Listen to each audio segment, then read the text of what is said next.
আপনাদের সবাইকে জানাতে চাই যে গতকালকে আমি যখন আলোচনা করেছিলাম, কন্টেন্ট করছিলাম, কদিন থেকেই আলোচনা হচ্ছিল যে এশিয়া কাপের শিডিউলিং নিয়ে, এবং যেখানটায় বাংলাদেশ বেসিক্যালি অ্যাভয়েড করতে চাইছিল ইন্ডিয়া পাকিস্তানের গ্রুপ, এবং সেই গ্রুপে পড়লে পরের রাউন্ডে সুপার ফোরে যাওয়াটা ডিফিকাল্ট হয়ে যেত, যেহেতু দুটো গ্রুপে খেলা হবে, প্রত্যেক গ্রুপ থেকে দুটা দল সুপার ফোরে যাবে। এবং সুপার ফোরে কি হবে, মানে সেমিফাইনালস বলা হচ্ছে, আসলে কি সেমিফাইনাল বলার সুযোগ রয়েছে কিনা সেটা নিয়ে একটা আলোচনার সুযোগ রয়েছে। কারণ সুপার ফোরে ওয়ান অফ ম্যাচ জিতেই কিন্তু আপনি ফাইনালে চলে যাবেন, ব্যাপারটা এরকমটা না। প্রত্যেক দল মানে চারটা দলই তারা একে অপরের মুখোমুখি হবে। অর্থাৎ বাংলাদেশ যদি সুপার ফোরে কোয়ালিফাই করতে পারে, তারা ভারত পাকিস্তান ধরে নিলাম যে ভিন্ন গ্রুপ থেকে সুপার ফোরে গেছে, তাদের বিরুদ্ধেও যেমন খেলবে, আবার নিজের গ্রুপ থেকে অন্য যে দলটা বাংলাদেশ যদি সুপার ফোরে যায়, বাংলাদেশের গ্রুপ সঙ্গী হয়ে যাবে, সেটা হতে পারে আফগানিস্তান, সেটা হতে পারে শ্রীলঙ্কা, তার বিপক্ষেও মুখোমুখি হবে। সো সুপার ফোরে যাওয়া মানে আপনার এক্সট্রা 3টা ম্যাচ খেলার সুযোগ, এবং গ্রুপের ম্যাচে এবং সুপার ফোরের ম্যাচের পয়েন্ট যে সেই পয়েন্ট টেবিলকে কাউন্ট করে টপ 2-তে থাকতে পারলে ফাইনালে খেলার সুযোগ। এই আলোচনাটা আসলে ডিফিকাল্ট, তবে আমি সহজ করে যে আলোচনাটা করতে চাই, যেই আলোচনাটা আমার কাছে মনে হয় এই মুহূর্তের জন্য সময়ের দাবি, সেটা হচ্ছে বাংলাদেশের জন্য আসলে সুপার ফোরে যাওয়াটা কতটুকু সহজ বা কঠিন according to the grouping. Bangladesh যে 3টা ম্যাচ খেলবে আপনারা সবাই জানেন, যে 11, 13 এবং 17 তারিখে, এবং এই 3 ম্যাচে বাংলাদেশের শুরুটা হবে কিন্তু উইথ কনফিডেন্স। কেন বলছি? বাংলাদেশ প্রথম ম্যাচটা খেলবে হংকং এর বিপক্ষে। এখন হংকং এর বিপক্ষে যখন বাংলাদেশ প্রথম ম্যাচে খেলবে, তুলনামূলকভাবে একটা দুর্বল দলের বিপক্ষে বাংলাদেশ যখন খেলবে, সেই ম্যাচে আমরা জয়টা এক্সপেক্ট করতেই পারি। এখন একটা জয়, যেই জয়টা যেই দলের বিপক্ষে হোক না কেন, সেটা কিন্তু আপনার দলকে এগিয়ে রাখবে। এরপর যখন আপনি 13 তারিখে মুখোমুখি হবেন আরো একটা দলের, এবং সেখানটায় আপনি একটা আগেই জয় রেজিস্টার করেছেন, উই আর হোপফুল যে বাংলাদেশ প্রথম ম্যাচে জয় পাবে, সেটাই কিন্তু বাংলাদেশ দল এক্সট্রা আত্মবিশ্বাস নিয়ে, কনফিডেন্স নিয়ে মাঠে নামবে। দ্বিতীয় ম্যাচে যদি বাংলাদেশ জিতে যায়, তাহলে বাংলাদেশের সুপার ফোর টপ 4-এ থাকা, পরের রাউন্ডে যাওয়া অনেকাংশেই নিশ্চিত হয়ে যাবে।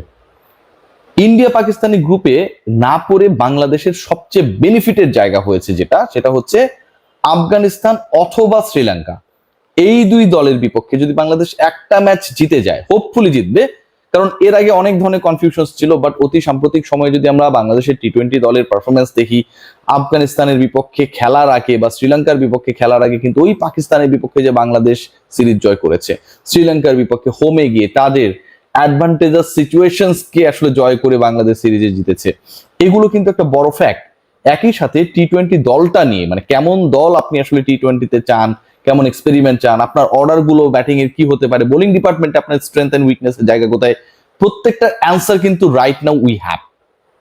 যেহেতু বাংলাদেশের টি-20 দলটা কেউ মানুক আর না মানুক অলমোস্ট দাঁড়িয়ে গেছে, 90% দাঁড়িয়ে গেছে, এটা নিয়ে কোনো ডাউট নেই। ওপেনিং আমাদের, মানে টিম ম্যানেজমেন্ট তো অনেক ধরনের ফাজলামো করে, কিন্তু ওপেনিং এ আসলে আমাদের তানজিদ তামিম এবং পারভেজ হোসেন ইমন, দে আর দ্য আলটিমেট চয়েস। এরপরে লিটন কুমার দাস খেলবেনই। নাম্বার 4 নিয়ে আলোচনা রয়েছে, তাওহিদ হৃদয় সেখানটায় হয়তো খেলবেন। শামীম হোসেন পাটোয়ারিকে নিয়ে কিংবা জাকির আলী অনেককে নিয়ে আপনার আলোচনা করার সুযোগ নেই, কারণ তারা তাদের জায়গাটা সিমেন্ট করেছে। বোলিং ডিপার্টমেন্টে রিশাদের কথা বলতে পারেন, শাক মাহিদির কথা বলতে পারেন, নাসুমের কথা বলতে পারেন। আপনি 3 স্পিনার খেলালেও আপনার অপশন রয়েছে, 2 স্পিনার খেলালেও আপনার অপশন রয়েছে। পেস বোলিং ডিপার্টমেন্টে শরীফুল দুর্দান্ত কামব্যাক করেছে, তানজিম সাকিব সবসময় শুরুতে ব্রেক থ্রু দিচ্ছেন। সো সব জায়গা থেকে যদি আমরা বিবেচনা করি, তাসকিন মুস্তাফিজের আলোচনাটা না এনেও বাংলাদেশ দল কিন্তু টি-20 সাইড হিসেবে একটা কম্প্যাক্ট অবস্থায় রয়েছে। সো ভিন্ন গ্রুপে পড়ে, ভারত পাকিস্তান ব্যতীত যে গ্রুপটা রয়েছে, সেই গ্রুপে পড়ে আলটিমেটলি বাংলাদেশের লাভ হয়েছে, এবং সুপার ফোরে যাবার সম্ভাবনা বাংলাদেশের 100%। সুপার ফোরে যদি বাংলাদেশ যায়, সেক্ষেত্রে বাংলাদেশে একটা দারুণ অপরচুনিটি ক্রিয়েট হবে বিফোর দ্য ওয়ার্ল্ড কাপ, কারণ আপনি এক্সট্রা 3টা ম্যাচ খেলার সুযোগ পাবেন। ইন্ডিয়া পাকিস্তান আমি বললাম যেটা শুরুতে, যে সেই গ্রুপ থেকে যদি তারা থ্রু করে এবং বাংলাদেশের গ্রুপ সঙ্গী হয়ে যে দলটা টপ 4-এ চলে যাবে, এই যে 3টা দলের বিপক্ষে এক্সট্রা ম্যাচ খেলার যে সুযোগটা বিফোর দ্য ওয়ার্ল্ড কাপ, এবং ওয়ার্ল্ড কাপটাও হবে আপনার সাবকন্টিনেন্টাল কন্ডিশনে, ওয়ার্ল্ড কাপে এই দলগুলোই খেলবে, এটা বাংলাদেশের জন্য আমার কাছে মনে হয় খুবই খুবই খুবই আত্মবিশ্বাসের একটা জায়গা ক্রিয়েট করবে। সো আলটিমেটলি বাংলাদেশ দল আফটার দ্য গ্রুপিং আমার কাছে মনে হয় তারা একটা ভালো অবস্থায় রয়েছে, এবং এই ভালো অবস্থায় মানে গ্রুপ অফ ডেথ বলতে পারেন, বাংলাদেশ, আফগানিস্তান, শ্রীলঙ্কা, অল আর টেস্ট প্লেইং নেশনস, টি-20-তে তারা সবাই কম বেশি ভালো দল।